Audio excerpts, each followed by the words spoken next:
नमस्कार, मैं हूं सानिया और आप देख रहे हैं एमटीएन न्यूज। बिहार के मुजफ्फरपुर जिला के कुर्नी में दुष्कर्म में पीड़ित बच्चे की मौत पर डिप्टी सीएम विजय कुमार सिन्हा ने सरकार पर पक्ष रखते हुए कहा कि विपक्ष राजनीति कर रहा है।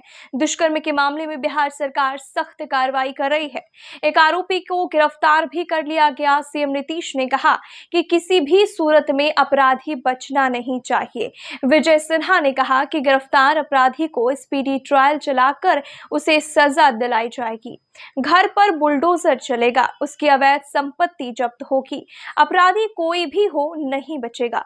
उन्होंने आगे कहा, मेरा बेटा भी अगर क्रिमिनल है तो उसका एनकाउंटर कर दिया जाए। भाजपा का एक भी नेता या कार्यकर्ता उसे नहीं बचाएगा।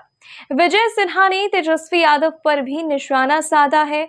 उन्होंने प्रशासन को राजद विधायक और पूर्व मंत्री इसराइल मंसूरी से जुड़े मामलों को फाइलें दोबारा खोलने का भी आदेश दिया। उन्होंने कांटी के राहुल शहनी हत्याकांड का जांच करने और तेजस्वी यादव से जुड़े कथित तथ्यों को उजागर करने की भी बात कही है। सिन्हा ने कहा कि यह राजद की सरकार नहीं है जहां अपराधी बच निकले। ये अपराधी के खिलाफ एफआईआर और कार्रवाई होगी, कोई भी नहीं बचेगा। विजय सिन्हा ने त्वरित कार्रवाई का भरोसा देते हुए कहा कि घटना के संज्ञान में आते ही कदम उठाए गए हैं। मैं स्वयं स्थिति की समीक्षा करूंगा और दोषियों को बख्शा नहीं जाएगा। ये सख्त रुख बिहार में कानून व्यवस्था को मजबूत करने की दिशा में सरकार की प्रतिबद्धता को दर्शाता है। स्थानीय लोग इस कार्रवाई से अपराध पर लगाम लगाने की उम्मीद कर रहे हैं, लेकिन विपक्ष का कहना है कि ये राजनीतिक बदले की कार्रवाई हो सकती है। भी मिले, पूरे तथ्यों की जानकारी भी प्राप्त किए हैं। जिनकी उदासीनता लापरवाही है, प्रशासन के साथ बैठक कर समीक्षा भी किए हैं। एक्शन भी हो रहा है और कड़ी एक्शन का हम लोगों ने निर्देशित किया है। और जो अपराधी है, आरोपित है, वो बख्शे नहीं जाएंगे। सख्त कार्रवाई का निर्देश दिया है। ये जघन्य अपराध है। ये पूरे मानवता को शर्मसार कर रहा है। और इस तरह की बलात्कारी अपराधी कि कोई जाति, धर्म, क्षेत्र, भाषा नहीं होता। इसके साथ किसी की सहानुभूति नहीं रहनी चाहिए। और जो भी सहानुभूति रखेंगे वो बख्शे नहीं जाएंगे। हमने खुलकर प्रशासन को कहा है कि जो भी कदम उठाना पड़े, इनकाउंटर का कदम उठावें या उनको बुलडोजर से मकान ढहाने का या संपत्ति जब्त करने का, कोई कोताही नहीं बरते। इमीडिएट एक्शन दिखाई पड़े।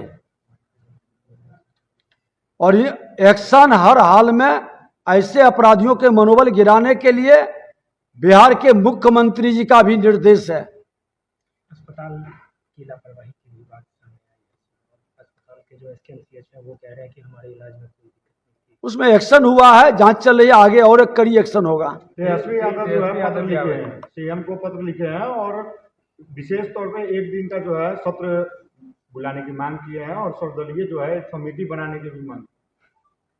तेजस्वी यादव जी अगर जो सुधर जाते, उनके अपने दल के लोग को सुधार लेते, तो राजवल्लभ यादव जैसे बलात्कारी जेल के अंदर और उसकी पत्नी विधानसभा के अंदर, इसराइल मंसूरी राहुल साहनी की हत्या में उसका मां बाप लिख के आवेदन दे रहा था। मैं ही आकर के यहां धरना पर बैठे थे, सदन में नेता प्रतिपक्ष के रूप में पूरे मामला को उठाए थे। आज किसने बचाया? एक तरफ अपराधियों को बचाते हैं, भ्रष्टाचारियों का मनोबल बढ़ाते हैं, और दूसरे तरफ जनता के बीच घड़ियाली आंसू बहाते हैं। ये दोनों खेल नहीं चलेगी, बंद होनी चाहिए। जिस दिन आरजेडी कांग्रेस के लोग ये संकल्प ले लेगा कि हम अपराधी को प्रत्यक्ष अप्रत्यक्ष संरक्षित नहीं करेंगे, उस दिन आधी अपराध समाप्त हो जाएगी। बिहार में शासन को लेकर उन्होंने ट्वीट भी किया है कि तालिबानी शासन है, तालिबानी सजा दी जा रही है गया के कारण। डॉक्टर को जो वहाँ पे पेड़ में बांध कर पिटाई किया गया और खून से लथपथ हो गए। देखिए पूरी जानकारी हम प्राप्त कर